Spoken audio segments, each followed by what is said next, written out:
کبھی بھی نہ اپنی ذات سے مایوس ہونا چاہیے نہ حق سبحانہ و تعالیٰ۔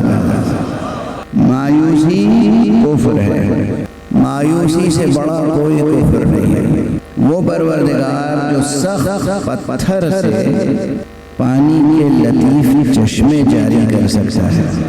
قرآنی واقعہ ہے نا، جناب موسیٰ علی نبینا و علیہ السلام کو اللہ نے کیا فرمایا تھا جب پانی کی ضرورت ہوئی؟ فَاضْرِبْ بِعَصَاكَ الْحَجَرَ فَانْفَجَرَتْ مِنْهُ اثْنَتَا عَشَرَةَ عَيْنًا۔ آپ اس پتھر پہ اپنی عصا سے ایک ضرب لگائیں، ضرب لگائی تو 12 چشمے پھوٹ پڑے۔ سبحان اللہ، سبحان اللہ۔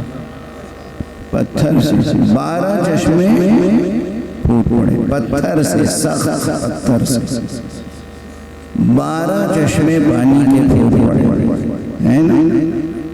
جو اللہ اس سخت پتھر سے پانی کا چشمہ جاری کر سکتا ہے،